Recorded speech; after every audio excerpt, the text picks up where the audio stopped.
In a city often identified for its passion and underdog mentality, it was an outsider who understood exactly what Philly was all about and unified everyone.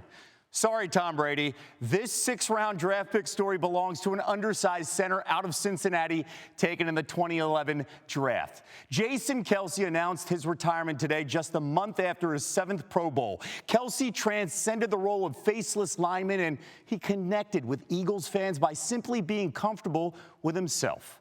Michele Steele has more in tonight's SportsCenter Report.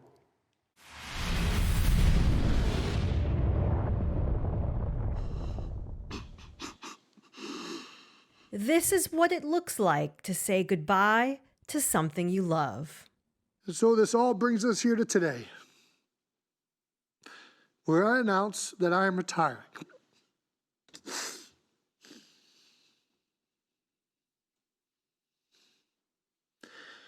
Where I announce I'm retiring from the NFL after 13 seasons with the Philadelphia Eagles. Thank you, Philadelphia. From the bottom of my heart, thank you for letting me represent this city and allowing me into your homes every Sunday. Over the course of a 40-minute statement, Kelce reflected on his earliest days of playing football and highlighted the impact of his offensive line coach, Jeff Stoutland, who he shared the field with in the closing moments of the team's season finale. The Eagles fan favorite who cemented his place in Philly sports history at the 2018 championship parade Philadelphia! showed once again why he's a beloved figure among fans. Some people struggle to play in this city. They can't handle the booze, the media, or our fans. They will love you in this city if you love it the way you love your brother. Chiefs tight end Travis Kelce sat in the front row alongside their parents and Jason's wife, Kylie, tears flowing freely as Jason talked about both him and his brother's dreams of playing in the NFL coming true, even when it meant his brother winning a Super Bowl and him losing one. I won't forget falling short to the Chiefs and the conflicted feeling of immense heartbreak I had selfishly. And at the same time, the amount of pride I had that my brother had climbed the mountaintop once again. There is no chance I'd be here without the bond Travis and I share.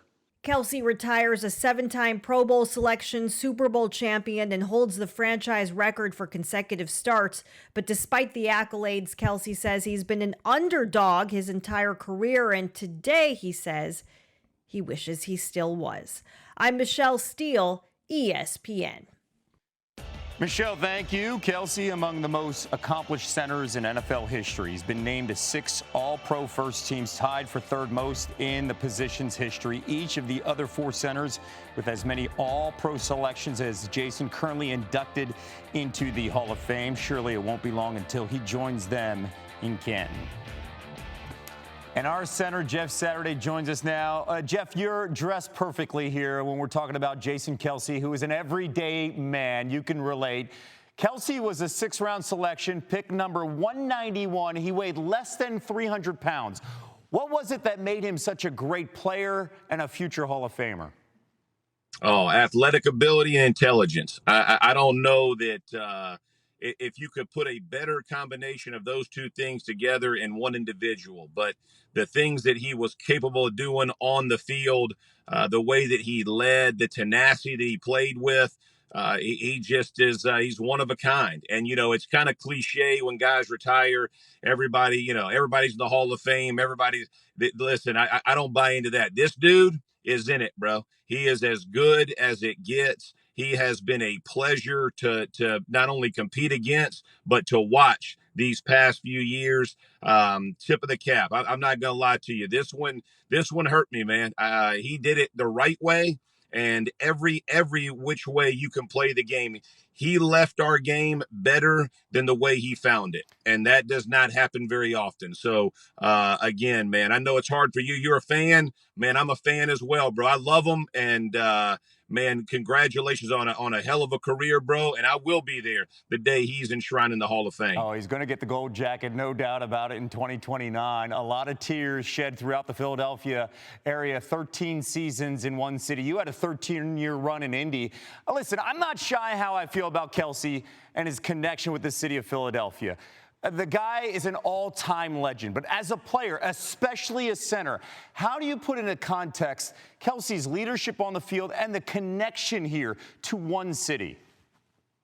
Yeah, I think when you think of the Eagles, that's the guy you think of, right? I mean, and think about the way that he has conducted himself. Think about the way the Eagles fit. And you know this better than anybody. That's a tough place to play, man. Hey, listen, when it's good, it's great. But when it's bad, it's freaking real bad. And he took each and every wave, the valley of it, all of it, and took it in stride, man. And he embraced that city. They embraced him. I think his leadership, it was one of those things where guys wanted to play their best because they saw how much effort that he put in. And when you see a guy putting it all on the line, you want to be like that guy. And his leadership, again, not only for the Eagles, but for the NFL, it's just special. And he always did it with a smile on his face. He had a level of professionalism that he showed up with, but he had fun playing our game. And man, that's a big deal. I mean, Kev, you and I both know, man, listen, this game can wear on you, and especially with fans and with people criticizing, he never let that stuff get to him, bro. He played the game and had fun playing it. And he's a legend, man. He is a legend and just a great one. And the city loved him for all of that. Never shy. If you went to a game, an Eagles game, and you stepped into the link, you would see more 62s than you would see any other number, aside from maybe a few 20s from Brian Dawkins. And he is in the same breath with B-Dawk, of course, when it comes to all-time legendary players who wore the Eagle green. Jeff, thank you so much for your perspective here on SportsCenter.